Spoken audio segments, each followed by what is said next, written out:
Second installment this year of our Energy Symposium Series here at the University of Houston. Tonight it's carbon tax. Is it the right time? Very interesting subject. And the Energy Advisory Board had put together this symposium series in order to probe some of the very controversial and interesting energy topics of our time. And we've had some on climate change, LNG export, hydraulic fracturing, energy workforce, a lot of the kind of controversial things and things that are very meaty in the business now that all of us are concerned with every day. My name's Steve Greenlee. I'm the chair of the Energy Advisory Board, and my day job is at ExxonMobil, where I'm the president of the exploration company. We have a great panel tonight. The panel format is really designed to take some of these difficult issues and be able to show you a number of different viewpoints, because obviously the complexity of these issues doesn't lend itself to one speaker. So we wanted to get a much more balanced view of all these. As the Energy Advisory Committee at the University of Houston, we have the great honor of working with all the energy folks here at the University of Houston, and I know we have some others from the board and the audience. And I recognize some here. There's Bill Maloney there from Statoil. We have Corby. Where's Corby? Corby Robertson. Do we have David Ram, the past chair? He was going to be here. John Hoffmeister, is he in? Sorry about that. But also Marvin, who's also on our board, and he's on the panel tonight as well. Also want to thank, before we get started, I want to thank our media partners, Houston Public Media and the Houston Chronicle, their Fuel Fix column, and that's Chris Tomlinson is here. We're very pleased to have all of you here. And then I want to get started by introducing our moderator, Dave Failing. He's the energy and environment reporter for Houston Public Media. He originally joined the station as part of State Impact in collaboration with KUT in Austin and NPR. And in addition to his role here at Houston Public Media, he teaches broadcast journalism as a lecturer here at UH. This is not his first rodeo. He's done this before. I had a chance to watch his video this morning. He does a great job. And we're very fortunate to have him moderating with a super all-star panel. So without further ado, we'll get started, and I'll turn it over to Dave. Thank you, Steve. And as Steve mentioned, I had done this before, so I thank the University of Houston's Energy Symposium Series for having me back one more time to see what we can accomplish here tonight. I did warn these panelists, though, that we talked on the phone the other day to kind of go over things, and I said, now, I did take notes on that CNBC moderated event they had the other night with Donald Trump and some other nice people running for, I think they're running for president. I'm not really sure what all they're doing, but in any case, I took notes on how they did it, so I'm not going to ask any gotcha questions, though, because as I understand it, that's the whole point, is to get gotcha questions. We're not here to do gotcha tonight. We're here to learn something, and so hopefully that's the whole point behind symposiums like this. The ones that they have had here have all been wonderful in that regard, and so hopefully tonight we'll keep that tradition going, and we just might all learn something here tonight. We're tackling a serious topic. Is this the right time for a tax on carbon? A way to discourage the use of energy sources that contribute to climate change and encourage the use of those that contribute less or not at all. This issue is, as they say, ripped from the headlines. Last week, President Obama killed the Keystone Pipeline, citing climate change. Later this month, he and other world leaders will head to Paris for the UN conference on climate change. Some would argue our world's future is being decided by whether we as a nation, whether we as a planet take action now to try to reduce or alter or mitigate how the climate is changing. What effect would a carbon tax have on climate change? Do we know? And what will it cost exactly? Can you afford more expensive gasoline, higher electricity bills? What about the poor? How much of an extra burden will it be for them just to have necessities? Well, let's get some answers by first meeting our panel here. First off, I have to mention Bob Nordhaus was listed there on your program. He unfortunately is under the weather tonight, so he was unable to join us. But from Washington, D.C., Kyle Danish with the law firm of Van Ness Feldman. Kyle is an expert on the Clean Air Act. He represents energy companies, among others. He's open to the idea of a carbon tax, sort of. We'll hear exactly what he thinks in a moment. Next to him, from right here in Houston, is the world's energy capital, of course, Marvin Odum. Marvin is president of Shell Oil Company. He is director of Shell's Upstream Americas business. He says, climate change is real, and he advocates putting a price on carbon. Another panelist from Bernie in the Hill Country is Leighton Steward, a former oil and gas executive. Leighton is now director of the CO2 Coalition. The coalition questions the criticism of carbon dioxide and wants to shift the debate to emphasize the good CO2 does for the environment. He says carbon dioxide is the last thing we'd want to reduce. And from the American Enterprise Institute in Washington, D.C., Aparna Mathur. She's a resident scholar in economic policy at the Institute. She has testified before Congress, and she is worried that what a carbon tax could do and hurt the poor. Now, we've asked each of our panelists to reduce all that they know about the carbon tax to just a couple of minutes. That's going to be quite a challenge, but they're going to give it their best here. So they're going to give just some brief opening comments, and then we'll dive into questions, and those are what you can present us online, as we understand it. I think you've been explained on how to do that. And we'll then get to those here in a moment. But first off, let's start with Kyle. Kyle? Thank you, Dave, and thank you for having me here at the University of Houston for this program. I'm going to come at this. There are a number of different ways to come at the question of a carbon tax. I'll take for granted for a moment that we want to have some sort of pricing of carbon in the economy. So right now, essentially what we have to accomplish that mechanism is the Clean Air Act.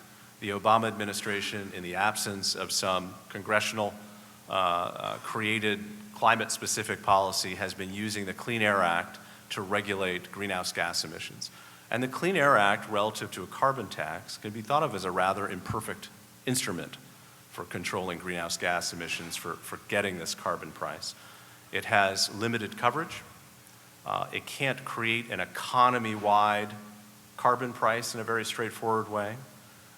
It involves regulation on a sector-by-sector basis.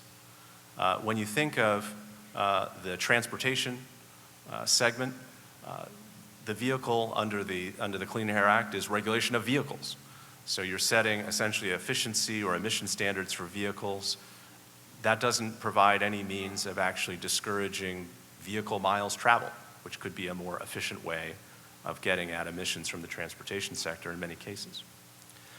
So against this, a carbon tax can be appealing for many experts on account of its ability to achieve a relatively high coverage of greenhouse gas emissions across the economy, that it is market-based, and that it can have a certain administrative simplicity, particularly relative to the Clean Air Act. And it can create a major source of new revenue that can be used for tax reform.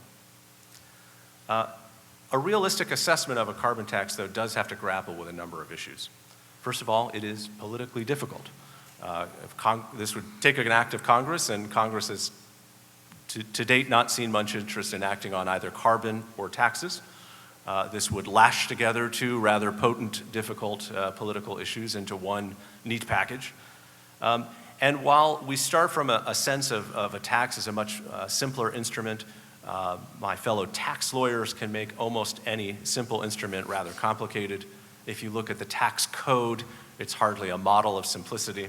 And so the question is, could it get, sort of unbearably complicated once it makes it into the institution of Congress? And it does raise, there are some interesting issues about design, about where you put the point of taxation that people would have to grapple with. Unquestionably, a carbon tax could create a tremendous amount of revenue. A $25 per ton tax could generate as much as $170 billion, which could be put to a number of uses. But as you go through the sort of uses you're thinking of, that money can shrink fairly quickly. Some money would need to go to the Treasury if we were going to actually offset the impact of such a tax. There would certainly be a demand to use some of that revenue to offset the higher impact, the higher regressive impact of a tax on lower income Americans. And so that would leave maybe as little as 50% to do something like offsetting corporate taxes. Again, could be significant economic gains from doing that, changing a tax that now taxes behavior that we want and changing it to a tax of behavior that we don't want as much of. So there could be gains from that. but the money available sort of shrinks quickly as you think about addressing certain needs. So I guess my view at this point is that a carbon tax could be a more effective mechanism of addressing carbon than what we have under the Clean Air Act, but it's not necessarily simple and not necessarily producing this sort of fiscal pot of gold that many backers would hope, but certainly worth thinking about. Marvin. Okay, thank you. I think maybe the first thing to do is address that relatively provocative introduction that I got. We try to be nothing Particularly if not for provocative. this audience, probably. I think it's safe to say, if you take the perspective of Shell on this topic, it's very much a global perspective. So I think it's worth me just stepping back and making a few comments about what's the horizon we look at as you then get to a statement that says we support a price on carbon. So I think the first thing you have to do is you have to imagine a world that from today until the middle of this century grows to 9 billion people. So you ask, it's hard to imagine what does 9 billion people really mean. So that's like adding a city the size of San Antonio, 1.3 million people every week for the next 30 years. And think about that in terms of energy consumption. So you could see energy consumption in the world from 50% to 100% increase by the middle of this century. So that's part of the context. The other part of the context is there's already in the world 1.3 billion people who have no access to clean or affordable energy. And I guarantee you those people want access to energy, and they deserve access to energy, and they will ultimately get there. That will increase the pressure on energy supply overall. So Shell as a company supports a price on carbon. We've been quite transparent about that. Sort of at the root of why we think a price on carbon is a good way to go. It is because of what you said, accepting the topic of climate change, and that it's also understanding that if you want to change a market, if you want to have an impact on a market, especially something as big as the energy market, then you have to use the power of the market to make it start to move. You have to incentivize that somehow. So a price on carbon does exactly that, and I think that was part of your introduction. It provides some incentive for change over time. Now we as a company, this used to be fairly unique. We as a company actually put a price on carbon inside the company as we evaluate economics and so forth. So you mentioned $25 a ton. We've been open about the fact that we apply $40 a ton to every element of carbon that's emitted as part of our projects as, first of all, a way that we rank projects around the world. We invest about $30 billion a year. And these projects have a life of 30, 40, sometimes 50 years. And I would venture to say if you're not running a test against having a price on carbon, then you're probably not looking at your investments in the right way. It's actually pretty common now, I think, amongst most of the major companies is applying that sort of sensitivity or test. But $40 a ton is not a trivial matter, of course. And it does shift to a degree some of the projects that we invest in. I think part of the discussion we want to have tonight is around carbon tax, of course, or some other type of method. There's cap and trade programs and other things. I think the statement I would make on that is I don't really know that I care which it is. It just has to be a very well-designed system, back to your point. So some of the elements of a well-designed system are, I think, that it needs to be economy-wide. So not just energy. There's a lot more to CO2 emissions than just energy. And when you apply this kind of thinking on an economy-wide basis, you spread that cost out, you get a smoother and a lower cost transition over time and a lower cost lowering of CO2 emissions. I think it's important to have a level playing field. So for example, you want to be technology neutral. You want to have the goal be a reduction in CO2 emissions. You don't want to say, I want renewables and not oil and gas. You just want that reduction overall. Let the technology, let the market and others figure out exactly the right way to get there. I think it needs to be very transparent. That's one of the positive things about a tax versus a cap and trade, is a tax you can see, you can feel, you kind of know what the number is and so forth. But a couple of things that I would worry about quite a bit in either case, whether it's a cap or trade, more so though with a tax, is you have to understand where the money goes. So the idea of putting a tax on carbon, having it go into a general tax fund, if you will, in the U.S. government and then spent on anything, I would venture to say that's not a very good system. You're not getting the outcome you want, and it just becomes another way to raise money, and that's not the basis for which we would support that program. Final comment I'll make is I think you shouldn't mistake my comments about a price on carbon, belief in climate change, understanding there'll be an energy transition over time. You shouldn't mistake that to think I'm saying hydrocarbons are going to go away. Think about that total energy picture again. Think about the scale of this business and energy supply overall. And actually, you're going to require a tremendous amount of fossil fuels and hydrocarbons over the next 40, 50, 60 years. So we can talk more about that. All the petroleum engineers just breathe a collective sigh of relief out there. There will be jobs. Plenty of jobs. Leighton. Yes, sir. Is it the right time to tax carbon, which is really CO2 we're talking about? My answer is never. CO2 is the gas of life. Empirical evidence proves it. We're not talking about models. We're talking about empirical evidence. Proves it. There are thousands, and I mean thousands of peer-reviewed studies that confirm CO2's benefits to the earth. The plants, food crops, trees, habitats, ecosystems thrive as CO2 levels increase. Plants wither, and these are from real experience, and food crops and their output diminishes as the CO2 levels drop. Now, you mentioned over 1.3 billion people live on the edge of starvation. That's true, or they don't have any access to electricity. To reduce carbon dioxide would kill millions and millions of people.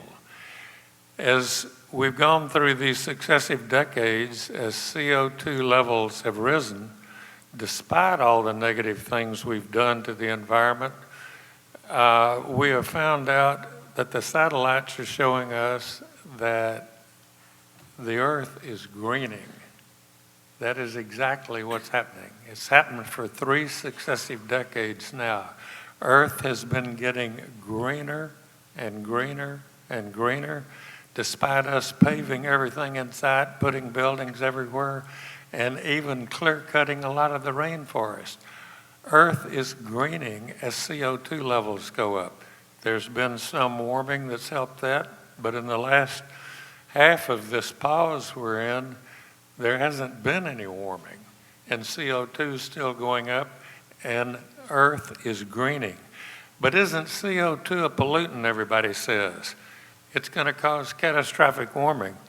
There is not a single instance, not one, and I challenge any chemistry professor in here to give one example of carbon dioxide being a pollutant. It's not a pollutant, ever.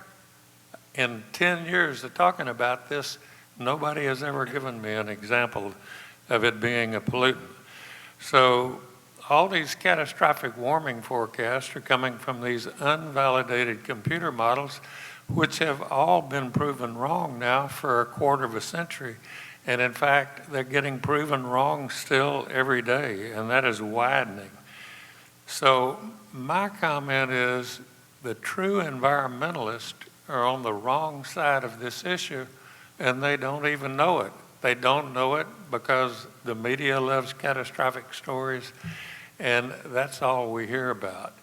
10 years ago, if somebody had asked Leighton, what do you think's causing the Earth to warm, catastrophic warming? I'd have said, I guess it's CO2. That's all I'd ever heard. We get beaten around the heads and shoulders with that every day. So my comment is, look at the real facts, the empirical data. Look back, like Winston Churchill said, the farther backward you look, the farther forward you're likely to see. And look at the real evidence for the last 500 million years of Earth's history, and you're not going to find that carbon dioxide has been driving Earth's climate. That is a canard. That is not true. Thank you, Leighton. Aparna. Thank you, Dave, and thank you to the university for hosting this symposium on an extremely important topic. my remarks, I wanted to divide my remarks into the pros and cons of a carbon tax, and some of these issues have been touched on by the earlier panelists. When you look at the issue of regulating greenhouse gas emissions, as Kyle mentioned, we think of three different approaches. If we had to start from scratch, we could have regulations as are currently being imposed by the EPA under the Clean Air Act or the Clean Power Plan. We can have a cap and trade program. A cap and trade program would essentially put a limit on the number of emissions by either allocating permits to firms who pollute or auctioning permits. And with a cap and trade system, what happens is that there's always uncertainty about the price of the carbon price, or the price that would eventually settle in the market for the permits, which creates a lot of uncertainty for firms who are trying to plan ahead. So it's more costly than having a tax. At the same time, when we talk about the status quo, we have to understand that even existing regulations are costly. So when we're talking about what is the best way to regulate greenhouse gas emissions, it's not as if we're moving from a situation where we have no way of regulating GHGs to a carbon tax, because the argument often leveled against a carbon tax is that it's going to impose costs on producers, and those costs are likely to be passed on to households in the form of higher prices, and that a tax is likely to be very regressive. My point is, even with existing regulations, which the EPA is administering, we have a very costly way to regulate GHGs. According to NERA Consulting, the cost of GHG, the EPA regulating GHG emissions through the Clean Power Plan is about $479 billion between 2017 and 2031. The EPA estimates its own cost to be about $4 to $7 billion by 2020. So this is not a cheap policy. What we have today is not a cheap policy. And so the question is, if we move to a carbon tax, is it going to be a more cost-effective move than the current system? And a lot of economists, myself included, would argue that yes, it is the most cost-efficient way to regulate greenhouse gas emissions. It is the least costly way to do it. And we need to figure out a way in which we can shift from the current system of regulating GHGs, where firms have a lot of uncertainty about the kind of rules they need to adapt for different states, for different types of emissions, for different sources of emissions, to a system where you have a tax that is transparent, that it is administratively, we have an existing system of collecting taxes. It's likely that we could use the same to collect a carbon tax. And so it's likely to be more transparent, and we are better able to understand the exact costs of a carbon tax on consumers and households and firms. Now, it is true that if you look at the direct impact of a carbon tax, it is regressive. Lower income households are the most affected because their energy share as a share of income, their expenditures on things like electricity as a share of income are a lot higher than for higher income households. But in research that I've done at AEI and with people at Brookings, we find that with the revenues that you get through a carbon tax, there are systems that can be designed to help lower income households. If you direct about 11% of the revenues of a carbon tax as lump sum rebates or through different types of tax credit programs to lower income households, you can fully offset the cost of a carbon tax on these households. So it's not enough to say, well, a carbon tax is regressive, it's costly, let's not even discuss this policy. I think there are various ways of using the revenues from a carbon tax to either come up with lump sum rebate programs, tax credit programs, use the revenues to swap for other distortionary taxes such as a corporate income tax that could help households, that could help particularly lower income households to meet the cost of a carbon tax. So overall, I feel like we can design a carbon tax to be pro-poor. We can get a tremendous amount of revenues to reduce other distortionary taxes in the economy.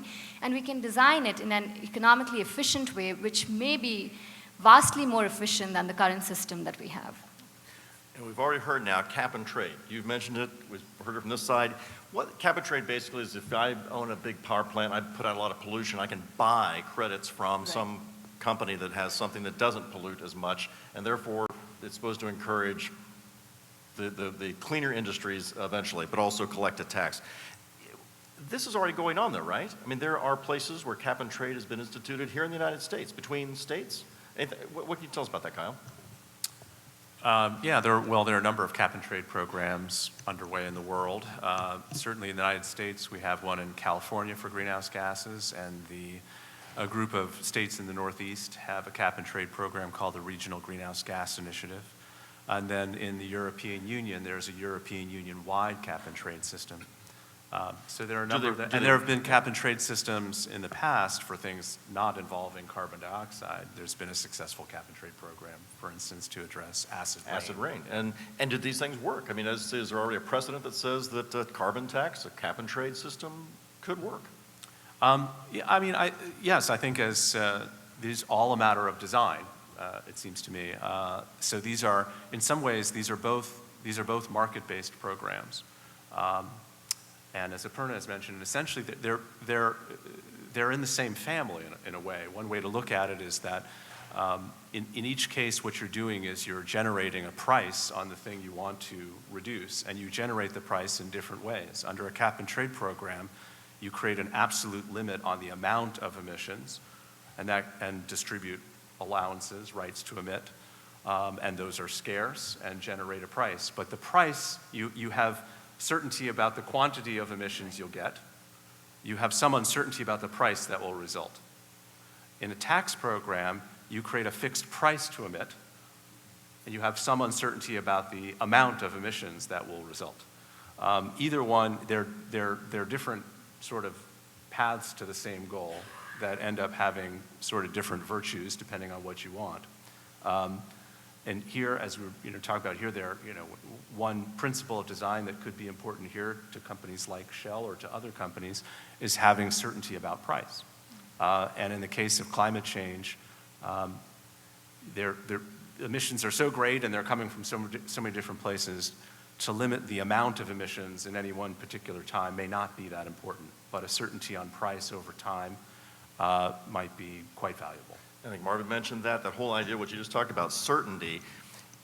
Is that why it's important that if there's going to be something dramatic done about this and effective, it be done on a federal level, Marvin, because that tells companies like yours that if I got a plant in Louisiana, I know what the rules are. They're the same that are up in Minnesota. They're the same as in California.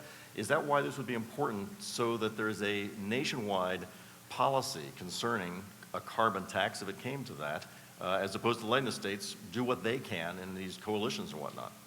Yeah, I think it's part of why I started with the comment that we take a global view of this. So you could easily look across the U.S. and say, yeah, federal would make more sense because you want those equivalent rules across all the states. It's very expensive if you have a different, every time you cross the state border, you have a different program. At the same time, if you're a global energy company, you're saying, well, actually it would make sense to tie it together in the Western Hemisphere. It would make sense to tie it together globally, none of which is particularly realistic in any respect. But I think one of the things to keep in mind as a country or a region or even a set of states are thinking about putting a system in place is what's the long-term nature of the ability to harmonize then across larger areas. And designing something with that in mind is probably a decent way to look at it. And Leighton, you spent some time in Washington, and you talked to politicians there that share your view, that they were very skeptical about climate change and whether anything needs to be done, or that if we did something, it would necessarily do anything. What's your take on what might be the fate of a carbon tax proposal in Washington? What are you hearing from the people you talk to there? Well, they're certainly talking about it, as these gentlemen are bringing up over here. But more and more people, when they look at the real evidence, are coming around to the point that, yes, CO2 is a greenhouse gas. Yes, CO2 does cause some warming, but it looks like it is minuscule in the grand scheme of things. And even if we do it, it's not going to have any real impact on the Earth's climate for the technical reasons and also for practical reasons, is that you're getting so much CO2 into the atmosphere, and if it was the big problem, it's coming out of India and it's coming out of China at a rate that we're just not going to accomplish anything except spending trillions of dollars trying to get rid of it. So. we're finding more support all the time up there when you put facts in front of people. And there are a lot of students in this room, and I would just say, are they teaching you how to think? Are they teaching you to look at real empirical evidence? That was the whole basis of the scientific method. The scientific system was to come up with hypotheses, theories, whatever, but you had to test them against real empirical observations. I beg you to look at those. Aparna, you were talking earlier, and you touched on this about what it would actually mean in terms of if there is a carbon tax, how can you ensure that people, working people, are not overburdened and it is not a regressive tax? Can you expound on that a little bit more about how would that be written into the law and in the tax code that could prevent somebody from, really having their budget busted by having to pay more for gasoline, or having to pay more for electricity? Right, absolutely. And in fact, if you go back to, there was a proposal in Congress for a Waxman Markey, which was really a cap and trade system. But they had a lot of allowances to offset the burden on low-income households. So you could do it through electricity rebates, so rebates on your electricity bill. There were lump sum rebates based on income. We've seen recent proposals in DC coming out from the Center on Budget and Policy Priorities where they're talking about doing it through tax credit programs. So if you're a SNAP recipient or a food stamp recipient, we can design some of the revenues to be provided to low-income households or to poorer households who are getting advantages through these kind of programs that they're eligible for. So I think there are many ways to do it. One of the papers that I'm working on now is how to provide more revenue, use some of the revenues to increase the earned income tax credit program, which is a really good program to help low-income households be in the labor market, supplement incomes at the bottom. The point is that we have, as Kyle said, if you have a $25 ton tax, you can raise almost $170 billion, and that's a lot of money. And even if you use like 10% of that money or 15% of that money and direct it towards low-income households, you can almost completely offset the burden of the tax. So there are many proposals in Congress for how we could do it. Some of them just involve a lump sum rebate. Some of them involve going through tax credit programs. Some of them go after sort of anti-poverty programs like the food stamp program and just saying, okay, let's expand the benefits that people are getting through these programs. So there are many ways to design it. But I think it's something that's definitely possible given the amount of revenues coming in.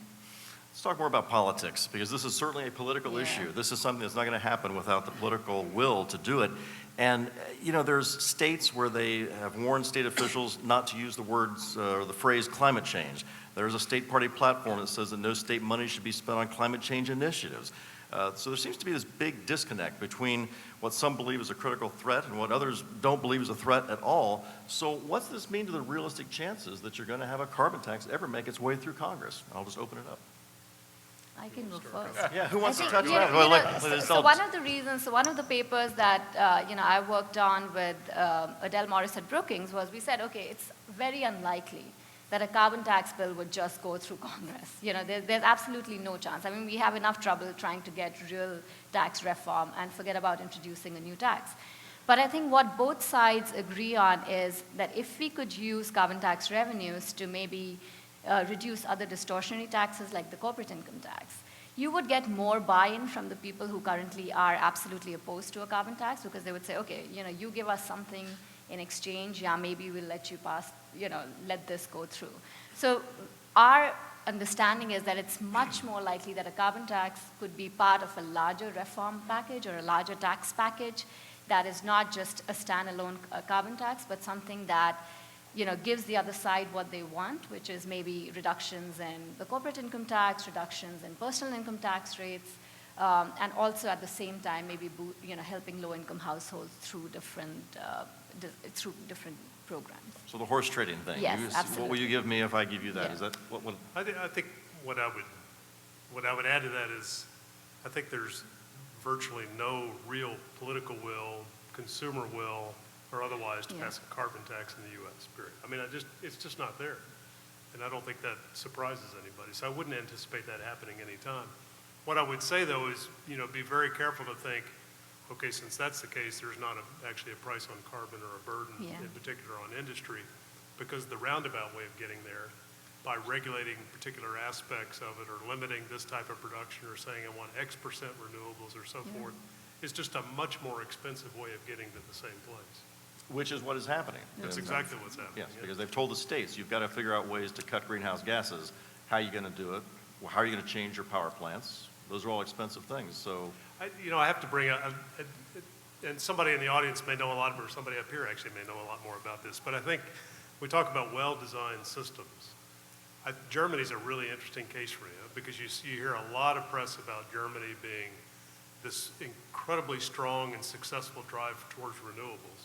And effectively what happens in Germany now is renewables produce all day, and then coal-fired power plants burn all night, and there hasn't actually been a significant reduction in CO2 emissions, but there's been a lot of money spent towards moving to renewables in this case, and natural gas, for example, was completely bypassed as part of that equation, when it would have been a much lower cost way to get to the stage of CO2 reductions that were being looked for. So I mean, the design of these kind of systems are really important. Con, do you want- Yeah, I think you'd be silly if you said the carbon tax is, around the corner. But, and to be clear, I think there are folks on both the left and the right that have discomfort with the carbon tax. I mean, the folks on the right, I think you can see clearly where that would come from. But on the left, concerned that tax be too low, that you'd lose the Clean Power Plan and all these other Clean Air Act instruments that are at the disposal. But, I guess the question is there some future where the left is willing to give up some of these rather odd and inefficient pieces that they've got going in favor of this economy-wide price? And then on the right, is there some move that says, well, gosh, we could get rid of the Clean Power Plan and make a big cut in the corporate income tax in one fell swoop? How much does that cost? So I guess that's the question. Do those forces line up? Certainly not, in the next 6 months, but over time. And that would be how something like that could come together. So like Aparna said, it's not to be thought of as just one big, here's the carbon tax, are you for it or not? Yeah, right. It's going to be part of a broader a big overhaul package. So it's of tax reform and again, maybe preemption of the Clean Air Act and other regulation from the EPA. That would be what people, I think, would demand. And again, that's not the advocacy package that I'm putting on the table here. I think there are a lot of different pieces of it, but you could see those sort of positions coming into play. This may be a Marvin issue, but how would Houston and its industries that dominate here in the oil and gas business benefit from a carbon tax? Is there a way to say that, it could drive more demand to the natural gas side, and anybody that's involved in that, and certainly many are, would be benefiting from this? So are those sorts of things, this is not a losing proposition at all necessarily. So you'll allow me to be an idealist here for just a minute. I think first of all, the natural gas is an easy piece. So if you're looking at carbon intensity, you're thinking about available energies, natural gas is a clear winner from this perspective. And that's undeniable, and that's actually a big driver in how some businesses, including ours to a degree, would see this as an opportunity. So. It could be, yeah, but there's a benefit then. To many companies, this may actually be, if you drive away from coal, away from some oil, then there's benefits to a lot of the companies in Houston. Yeah, I think the thing that we have to keep in mind, because always the big concern I get, it's a bit in your question, you frame it as a benefit, but is this a real detriment to the oil and gas business? And I think it misses the point of, first of all, how much that energy is needed, and first of all, how much that energy source can be improved in terms of its lower carbon emissions intensity over time. So natural gas is clearly one of those. You think about the one that's been in the news so much lately around oil sands and the Keystone Pipeline. We just actually started up last month, the carbon capture and storage project associated with the oil sands, the first of its kind, and largely funded by the Canadian government. So there are a lot of opportunities to do things with our existing energy sources that are very consistent with this approach. And the idea that there would be some predictability to this then, by having a more cohesive policy that said, yes, we understand, and you have to think about this in a half century to century kind of time frame, literally. We can come back to the scale issues that make that the case.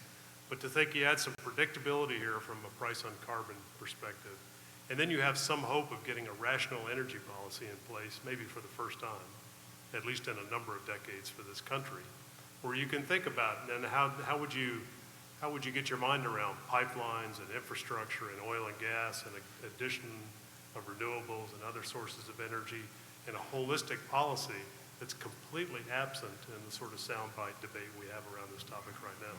And we're talking about what's going on in the United States, and y'all have touched on this previously. We can't operate them in a vacuum, and if other countries don't participate, then it's said that whatever we do here is not going to be enough. It'll cost us, but we won't get a benefit from it if there aren't other countries involved. The big international summit, as I mentioned, is coming up in Paris later this month. What's your take on what the rest of the world is doing? Does it look promising? Does it look as though, yes, they're playing on the same field, or just the opposite, that there is a risk for the United States to be, in essence, wasting money on these things that won't have a benefit? That's right. If you look at the EPA's own numbers, when we were back and they said we'd have an 83% reduction, that was the target by mid-century. It turned out that the EPA's own calculations said if the United States did that unilaterally, which is what you're talking about, it would make only 1/10 of 1 degree C change in the temperature. Now, if you go out in the backyard and look at your thermometer, 1/10 of 1 degree is pretty hard to find on there. And that's how ridiculous that it would be if we did it unilaterally. Yes. Yeah, I think the point is that there are many countries around the world, as we mentioned, who have already adopted different systems. We have British Columbia, we have many countries in Europe have adopted cap and trade programs or different types of carbon pricing. We are also hearing China say, okay, we are going to put forth a more ambitious agenda for Paris to reduce greenhouse gas emissions. So I think the fact that the U.S. is talking about these issues and, does create some momentum, and I think it would push other countries to move towards carbon pricing, especially developing countries that are contributing much more to GHGs than the U.S. So I think if we want to have a debate and we want to be an active member of the change that we want to see, we need to be adopting these policies ourselves. And it's not enough to step back and say, well, if we did something unilaterally, then we're not going to see the temperature reductions, because we are seeing a momentum around the world. I think this is the time to capitalize on it and say, okay, we have our own policy and we are going to adopt this. And if you don't do it, we are going to, like we talk about border adjustments, like how do we tax countries that don't have a carbon price? We have instruments that we can use to maybe incentivize other countries to adopt such policies as well. So I don't think we should step out of it and say it's not worth our while, because if we believe that this is something we want to address, we definitely need to do something about it. And President Obama had said, I can't go to Paris without having the Keystone Pipeline. He said, I can't do this. And I think Aparna is absolutely right there, because to somehow sit here and think in today's world, or even in the foreseeable future, that you're going to take a developing country and say, no, you can't burn coal. Actually, you need to go to a more expensive renewable source, where then they're making the choices of, which kids are going to be able to read at night or be able to have, refrigerated fresh food. And so that's just not going to happen. Yeah. Right. So, but the idea, it's also, I think, where I agree with you, it's not a case for no action at all.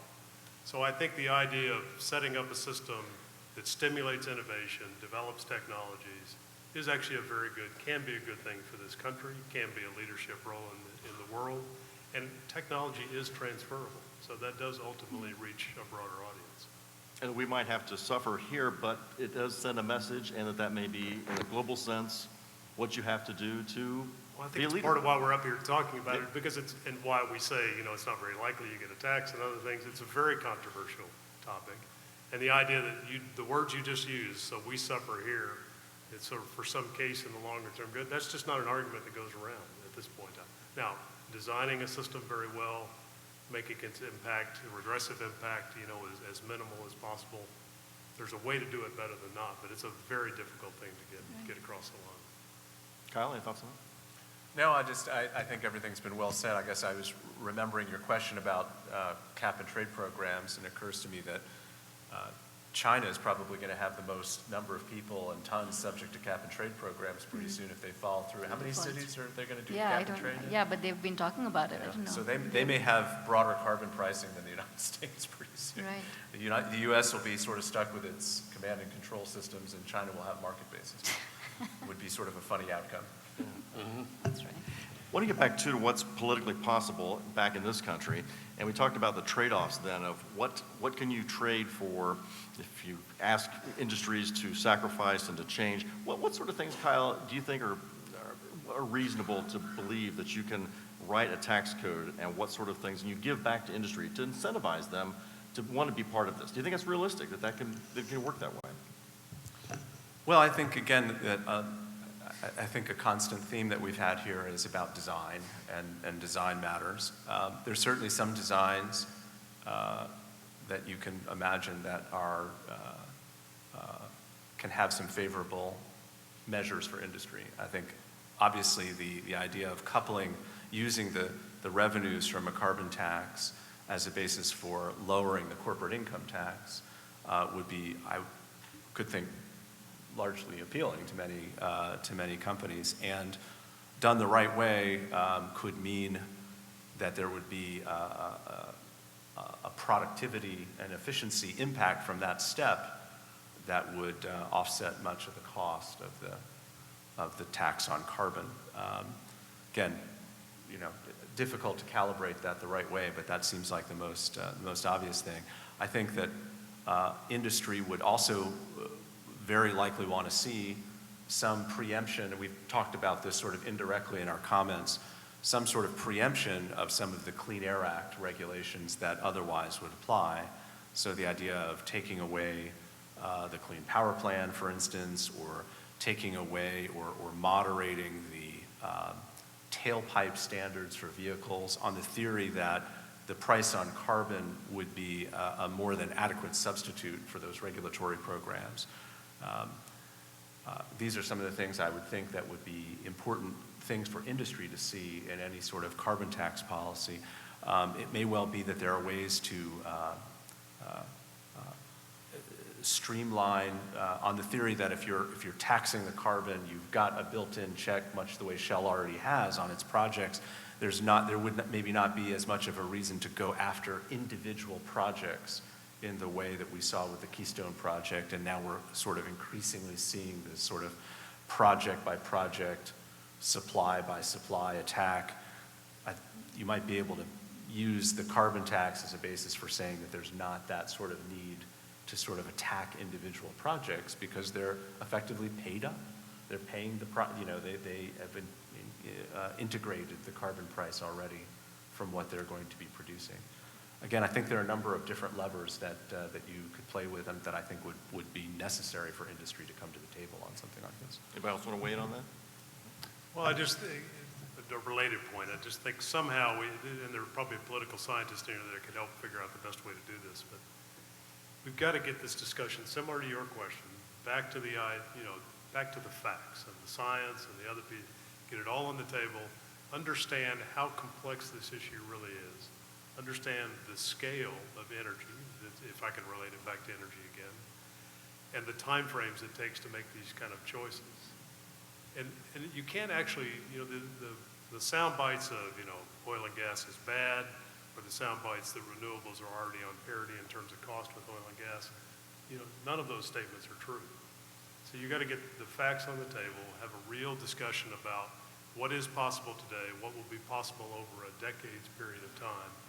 And then I think the thing that would have companies like ours coming to the table very readily is how do you frame that then for the U.S. in a rational energy policy that would see a transition in energy over the decades, but also take a very rational approach now. And to kind of come back out to a big picture view of all this, I know Leighton will want to weigh in on this. how much do we know about what effect, as I laid out in the introduction, any of this is going to have on climate change and global warming? We talk about these things as though that's the goal, but what can we know from the modeling that's been done that says, this sort of program would obviously work, or would it not? We know the models have all been wrong so far. I mean, that's an absolute fact. There's no question about it. You don't believe there's the modeling that even says that these things like carbon taxes would necessarily Well, have an impact on? I'm not going to weigh in on the carbon tax because I'm not an expert in that area. I may not be an expert in any area, but anyway, I think I know something about the environment. Aparna? Yeah, I mean, I think, it depends, a lot of, I think it's hard to figure out what the exact temperature effects are likely to be because, again, it would hint so much on what you think the global responses are likely to be. But I think, nobody's arguing that if people start adopting cleaner technologies, if people, individuals start responding to attacks by, using less energy, that we are headed towards a better outcome than where we are headed currently. So, I think that's the better way to frame the debate rather than, is it going to be a 1 degree, lower or higher temperature than what we have currently. And so for me, it's more about, let's move towards a cleaner energy future rather than, where do we want to be in 50 years or 100 years. Any thoughts? No? Let me bring in the cavalry on this. I'm a member of a group called the Right Climate Stuff, which is a bunch of old mainly Apollo people that put our people on the moon, brought them back.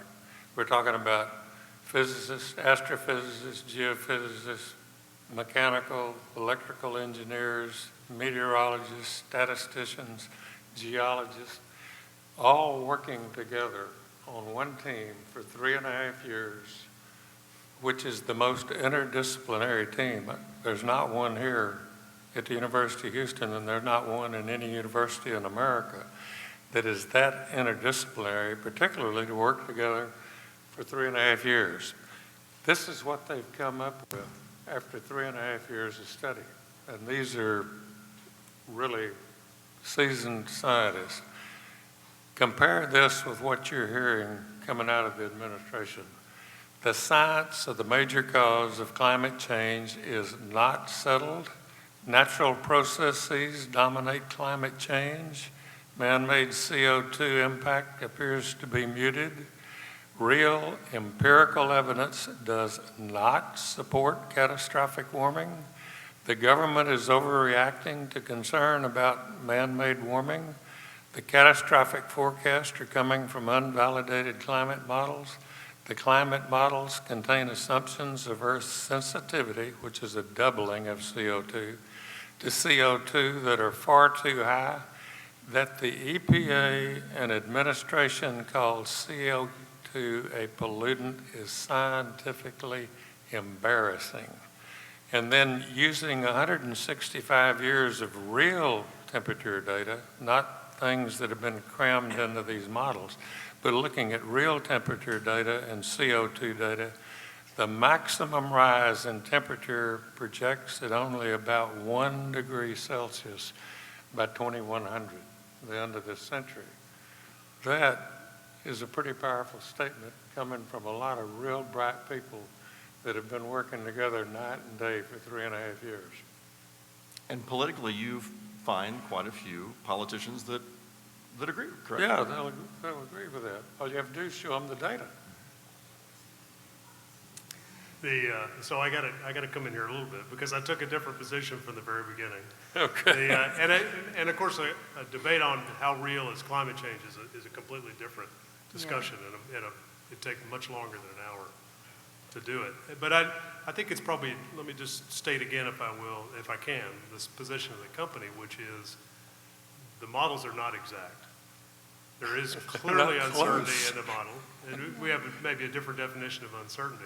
There's undoubtedly uncertainty in the model, but there's enough there to say it makes sense to understand this, to move this direction. And there's also, if you work in all the markets that we work in around the world, 70 countries or so, I can tell you the sense is things are going to go in this direction. So let's make sure that they go as well as they possibly can with well-designed systems that do all of this at the lowest cost possible to the consumer.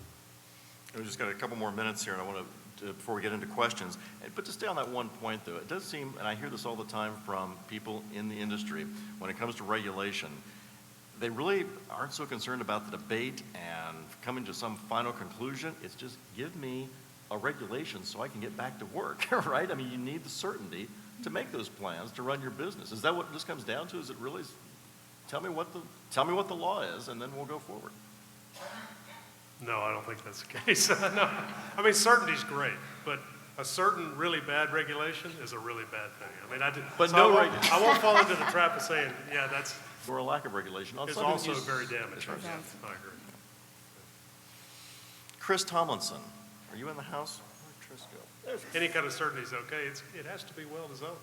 But uncertainty because of confusing regulations or a lack of regulation on It's something also you- very damaging. That's right. I agree. Chris Tomlinson, are you in the house? Where'd Chris go? There's Chris. Chris is from the Houston Chronicle. He joins us now.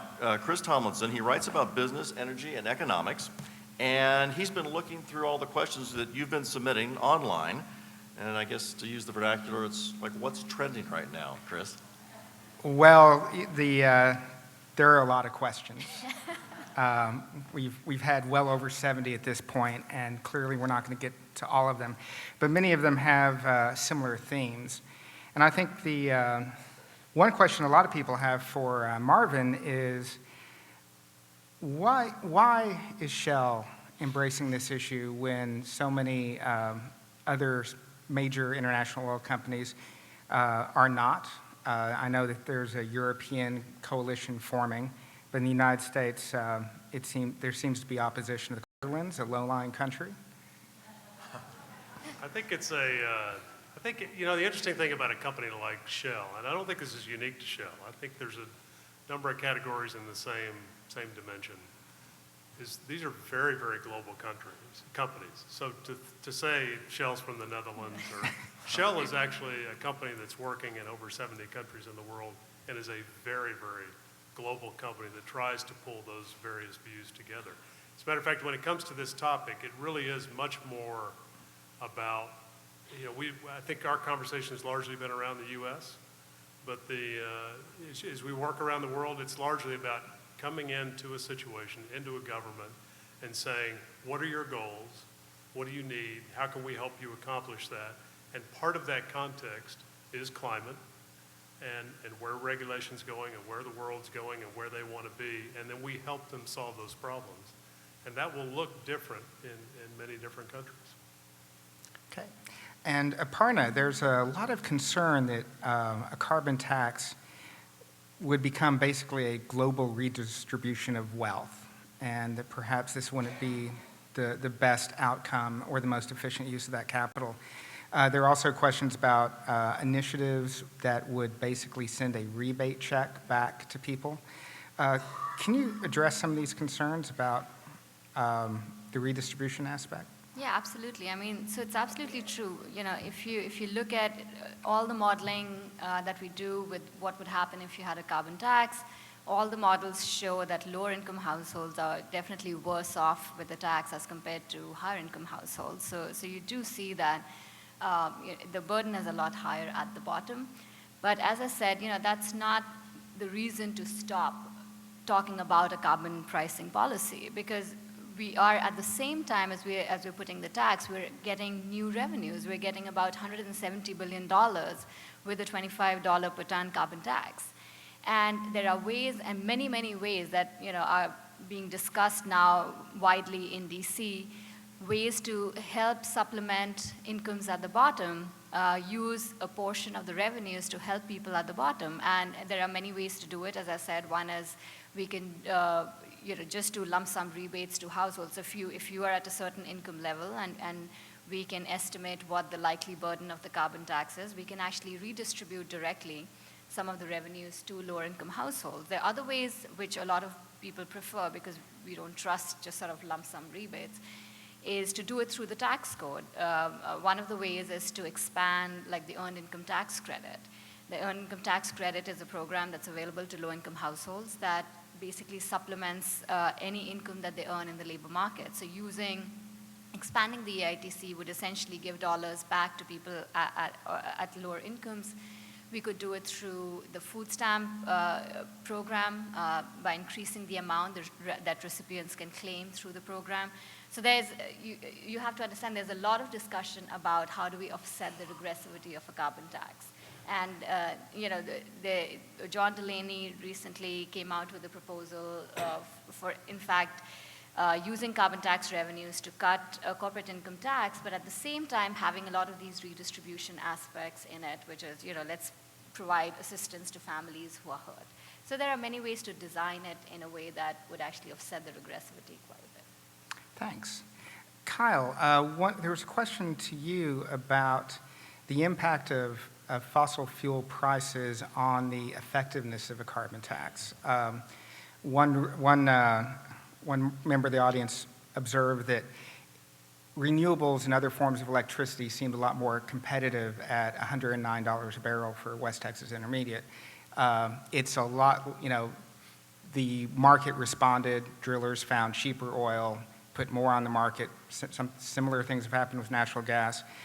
Is a carbon tax or a cap and trade system the only way to reduce fossil fuel usage?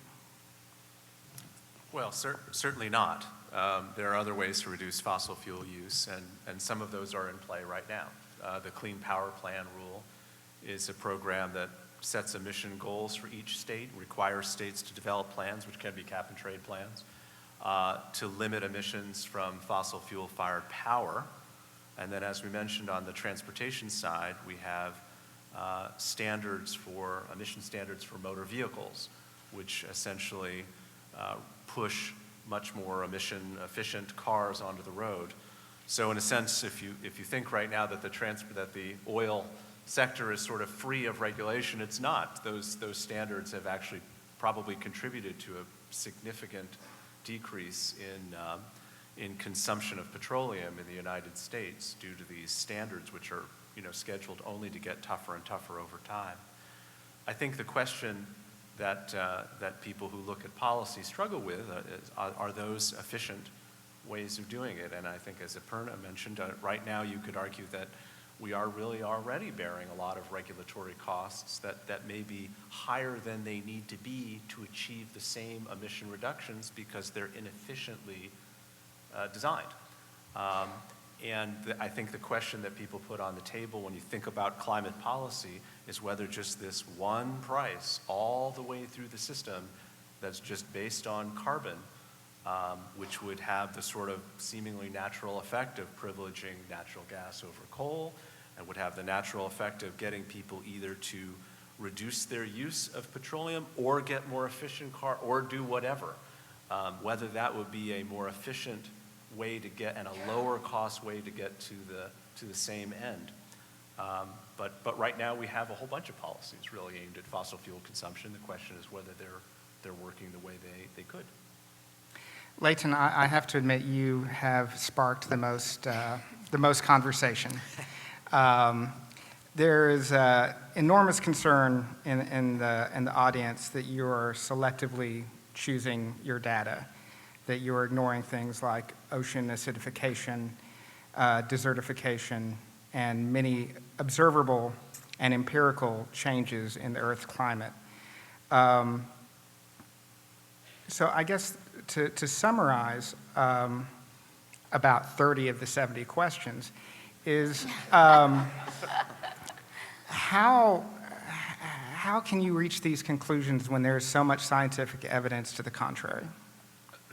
I would like for you to present any of that evidence. You don't have any empirical evidence on the other side. That's why we cannot get any debates. This is the 5th debate I've gotten into in 10 years, because to have a scientific debate, you have to look at empirical scientific evidence. So you're saying that the ocean is not acidifying? That there has not been desertification? The ocean is not acidic. The ocean is highly alkaline, and the fact that they say it's getting more acidic is a scaremongering term. Now, it is getting slightly less alkaline, but there have been hundreds of studies that have shown that a lot of the calcareous organisms in the ocean are actually thriving with more CO2 in the atmosphere. Not all of them. Some of them it is damaging, but most of them it is a positive effect, which I think surprised everybody, but that's looking at the real data. There's a compendium out called Climate Change Reconsidered, and it has these thousands of peer-reviewed studies that demonstrate all of this. People aren't looking at the data. And so I would just have to come back and challenge you to say, where is your empirical evidence that you're right? I know Dr. Fred Singer was up at Purdue a few years ago now, and he was debating the head of Woods Hole and one of the physicists, I think maybe from Yale or somewhere up there. And when they got down to the end of that debate, they could ask each other X number of questions. His last question to these two experts that have been teaching this for decades in the universities, he said, what is your best empirical evidence that you're right about CO2 being a major cause of climate change? Well, the Woods Hole lady got real quiet, shrugged her shoulders, looked at the physicist from Princeton or Yale. He shrugged it. They did not have one, not a single empirical example to back up their theories. Marvin, one of the major concerns is the impact of a carbon tax on energy price and jobs in the oil industry. Can you talk a little bit about what you think it would do to the price and whether or not we would see the industry shrink, or would it continue to thrive? Yeah, thank you. So I'd go back to what I said at the beginning. Think about how energy demand is going to grow in the world over the next 50 years. There's another aspect, if you're in the oil and gas business, so maybe a few words to ease the mind of those that are in the business today. If I do it in very round numbers, so the world uses between 90 and 100 million barrels of oil a day. So let's just say it's 100. There's a natural decline of that production of about 5% a year. So think about by the end of this decade, 5 years from now, of that 100 million barrels a day, 25 of it has gone away and has to be replaced. That's why a company like Shell is investing $30 billion a year around the world, mainly producing oil and gas. That process is not going to go away, and that demand for energy is not going to go away. Are we thinking about, do we want to start to shift that picture more towards natural gas and less towards oil? Yeah, on a global basis, we've done that. So we're actually slightly more than 50% natural gas now of our production on a global basis. Do we want to think about how do we become the most efficient we can in our refining and our downstream operations, as well as in what resources we choose to go after, looking for those preferred resources when you include the likelihood of a price on carbon? Absolutely, that's driving our strategy. That's a piece of it. Were we the company, was I the person sponsoring exploration in Alaska just a couple of months ago? Yes, that's completely compatible. I know it sounds like it's not, but that's completely compatible with the story I'm telling here about recognizing climate change, thinking a price on carbon is the right thing to do. It's not incompatible with the oil and gas business or where we need to drive this whole system. I guess this is one for the panel, but why only tax, I guess I'll start with Kyle, why only tax carbon and not other greenhouse gases? I think that's just a sort of way of what people talk about this sort of policy as a carbon tax, but again, it's a design matters issue, right? You'd have to think carefully about other greenhouse gases and about how to address them. Carbon is essentially the easiest to apply a tax to because it's very easily identified upstream in the fossil fuel stream. But methane is another potential pollutant to which you could apply this policy. And again, if one of our themes is that there's a whole bunch of regulation that's inefficient, that's occurring anyway, methane is maybe a good example of that. Right now, We're about to see regulation of methane by the Environmental Protection Agency, the Pipeline and Hazardous Materials Safety Administration, the Bureau of Land Management, and there are probably about 14 different state programs. So that may be another, if there was a tax that would apply to methane, that might provide a more certain and efficient program. But different gases present somewhat different design issues for taxation. Carbon tends to be the easiest to start with. Aparna, do you want to? Yeah, I mean, I agree. I think in general, we want to reduce greenhouse gas emissions. So a GHG tax or a carbon tax is sort of used loosely. But it's also true that by taxing carbon, you're essentially taxing the use of fossil fuels, which is really what we want to target. And so I think it's just you could call it an indirect way of getting at the other gases as well. And as Kyle said, it's probably easier to tax carbon than to directly tax all sorts of gases. Marvin, there's quite a few questions about whether or not your support for the tax may be related to your competitor for electric power generation, the coal industry. Do you see a competition forming between natural gas and coal? And would this give natural gas an advantage? Unquestionably, yes. But I think it's worth clarifying a point. So you take today's technology, today's production, would natural gas be advantaged relative to coal if there was a price on carbon? No question. It would be the hands-down winner from that perspective. Now, it all depends on what the price is, how much of a shifting effect it has, and so forth. But my point is, as we think about structures and possibly putting a price on carbon, it's about exactly that, putting a price on carbon, not saying no coal, move to natural gas. Coal may win. Coal may come up with a technology that finds a way to lower its carbon intensity overall that wins in that equation. So it needs to be source agnostic and other. It just needs to look at the outcome so if the coal industry finds a way to lower their CO2 intensity, they should benefit because of that. Are there any 2016 presidential candidates who are, I'm going to open this up to the panel, who are talking about carbon tax or talking about a meaningful program to address climate change? Maybe tonight, right? Yeah. We're missing it. Yeah, we're missing it. I'm not aware of one. I blurted out, I'm not aware of one. No, I don't think so. I guess the follow-up to that is this being an audience of millennials who want to do something rather than just sit back and watch.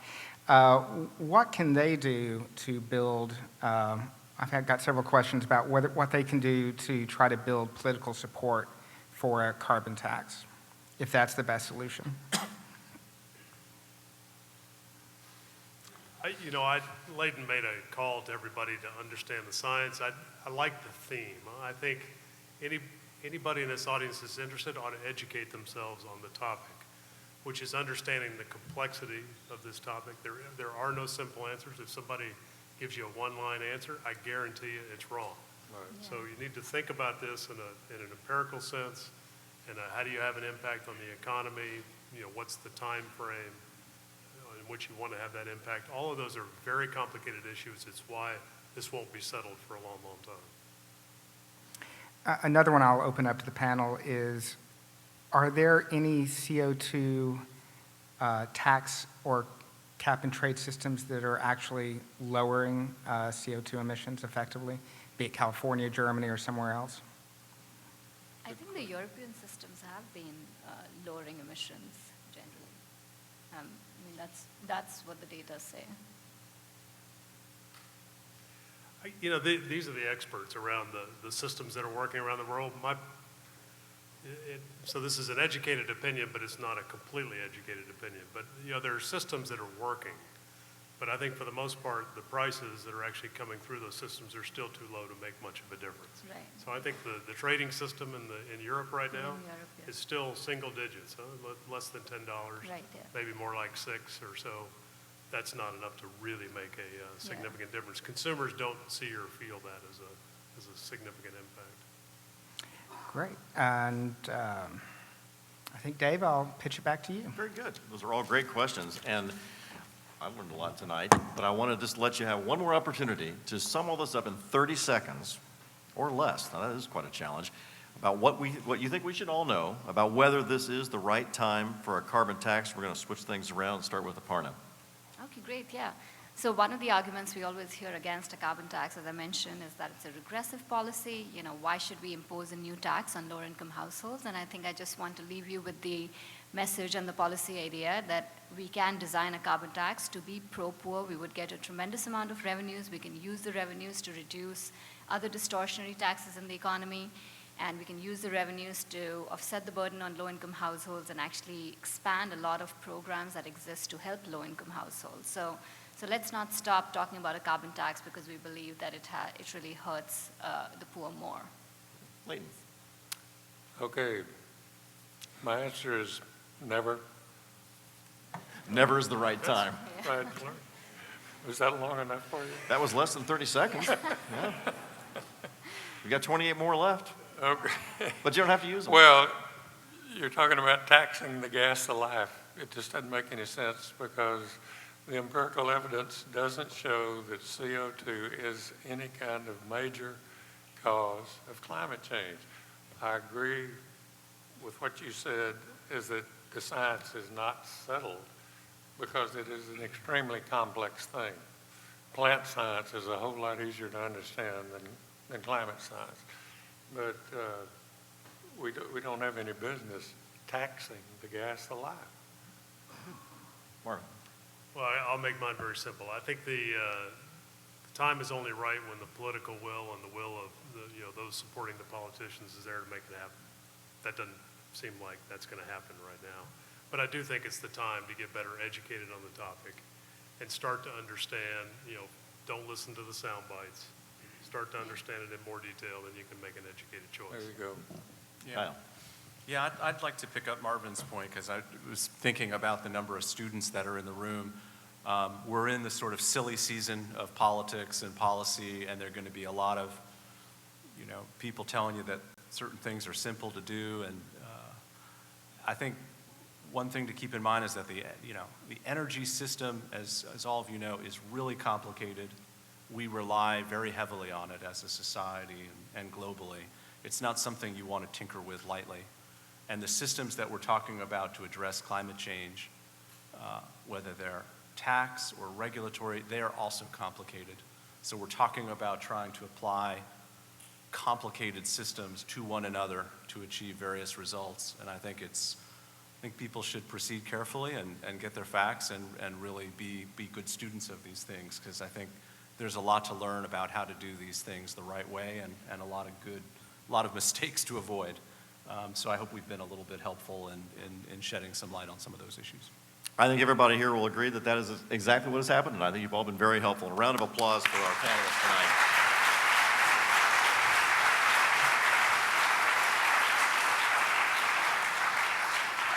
Thank you so much for all of you on the panel for participating in tonight's University of Houston Energy Symposium. And we want to thank you in the audience here with us tonight on the University of Houston campus, and to those of you who were watching online.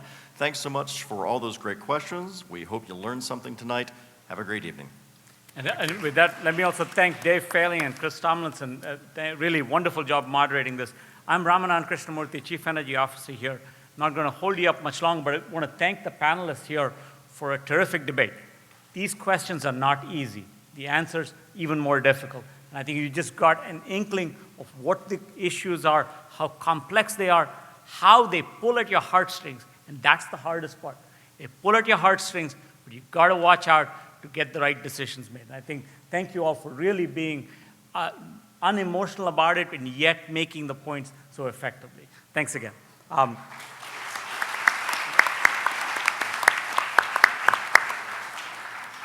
So as a token of our appreciation, we've got some plaques for you. We'd like to give those to you. Just temporary. And in the meantime, let me thank our media sponsors, Houston Public Media, and Dave Failing is part of that, and Fuel Fix from Houston Chronicle, and Chris Tomlinson is part of that. Big thank you to the UH Energy Student Ambassadors and Energy Coalition students who've helped us. In your handouts today, probably in your programs, you saw an insert which talks about our Fellows program. We've got several of our fellows here. They've sort of really energized a conversation about energy matters at the University of Houston, and I want to thank them for their participation. You've got a description of their blogs. Please look at them and add and contribute more to those. Finally, we want to thank you all for coming here today. Our next symposium will be on February 16th, and hopefully it'll match in its content and style the debate that we've had today. And lastly, let me invite you over to the ballroom next door for a reception there where you can meet and talk to a lot of the speakers and the moderators there, and also partake in some hors d'oeuvres and some refreshment.